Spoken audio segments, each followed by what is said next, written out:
ท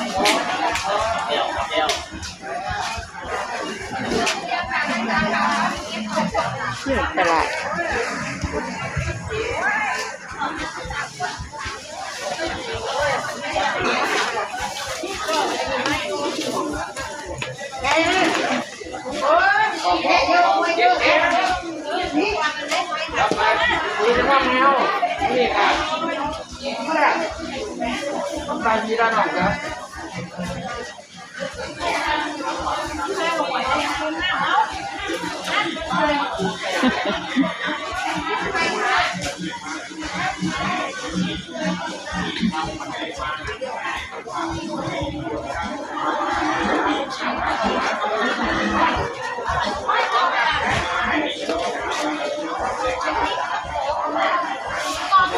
จะวายแล้ว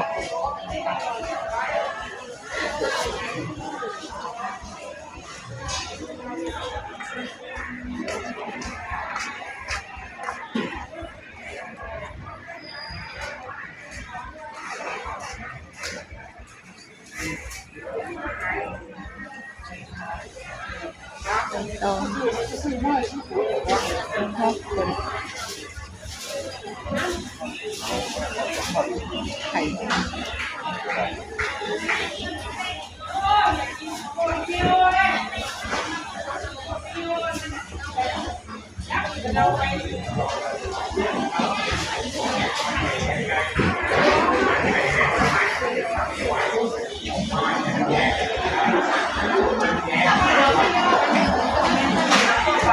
นี่ครับเนี่ยมันมุมเนี่ยมันแดงบ้านที่หลังนะครับสิ่งเซ็ตนะครับเขาไปแดงบ้านเราเป็นหลังนะครับไอ้ดูที่เขาในที่ว่าน้องเนี่ยม่วงไหมมะม่วงกูสูงแล้ววะเด้ไอ้น้องกูสูงแล้วไปบอกจะมือเลยไม่มาบอกกูกระด้างแค่นี้ไหมวันนี้กูไม่สูงแน่เป็นวายตลาดเป็นวายใส่ในปากเราแก้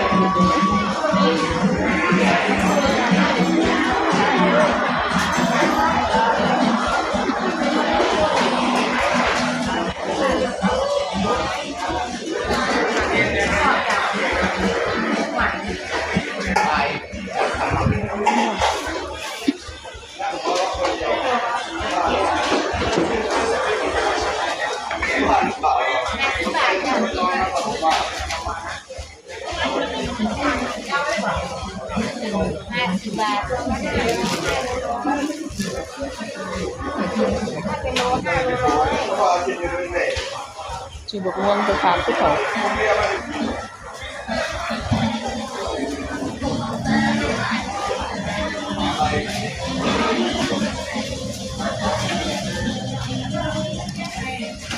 ม่วงไปฝากกับเสือ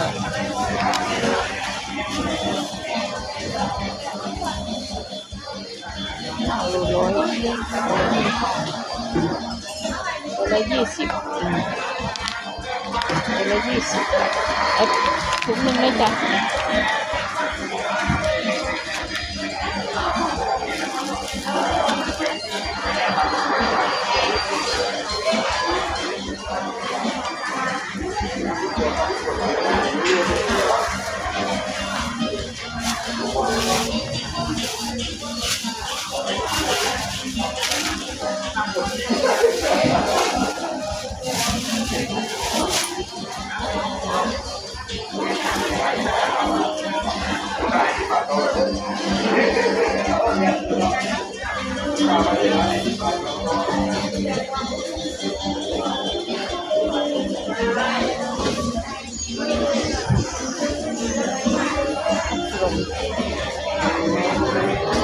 ตลาดเป็นไว้พี่น้องฟ้าใส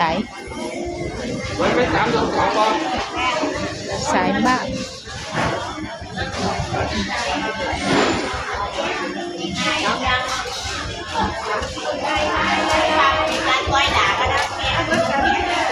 เป็นคนกลับบ้านแล้วล่ะตลาด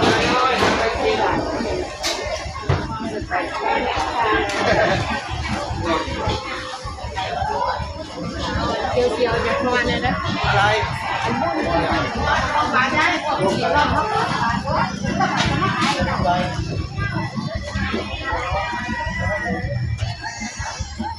แตงไทยขาม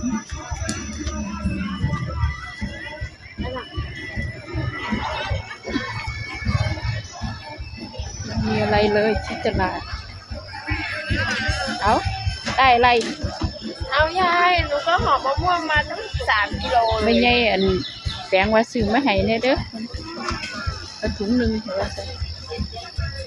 กินแต่หมกม่วงซื้อเมื่อนั้นซื้อไปก็ให้ได้กินหมดอยู่ มันเละแล้วนี่ถ้าเอาของไปเก็บอยู่แม่มันนะอันนั้นเลยอยากกล้วยก็อยากกินกล้วย เออ เอากล้วยด้วยนะ เอาหมูปิ้งไหมนะขุ่นแม่หมูปิ้ง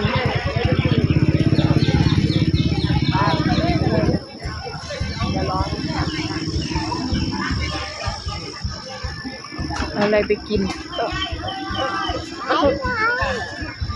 อะไรไปกินปังๆเฮ้ยเสียงเพลงเหรอเขาในนี่คือ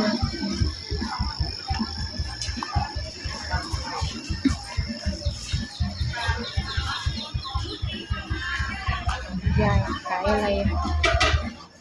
แตงไทย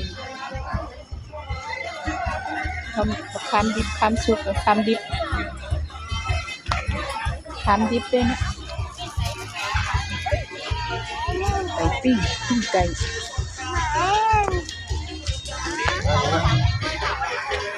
เสียงเพลง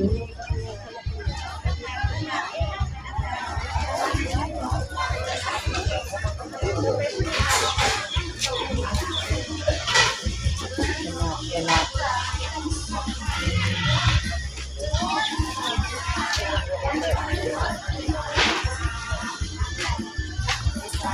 อันนั้นเอาไปแล้วขนมสังขยาเอาไปขนมสังขยาเอาไปนี่บอกว่านี่กินดีเนี่ย มันไม่มี บะหมี่ยังไงฝุ่นเป็นห่อหมกใบตองนะนะถุงละ20ไปซื้อปังกินไหม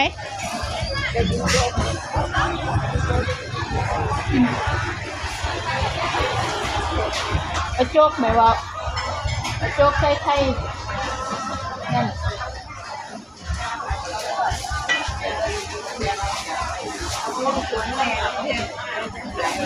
จบ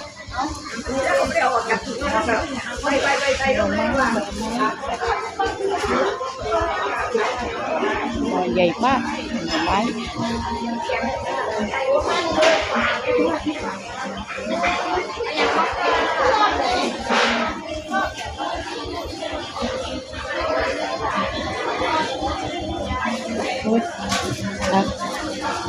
ซื้อขนมกันเท่าไรค่ะ40 บาท40เดี๋ยวไปกินก็บอกว่าได้3 มาเอาเลยคลิปน่ะงาม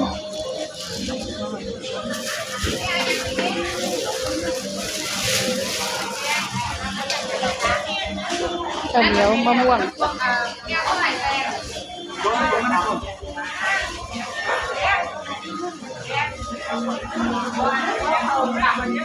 ไม้ข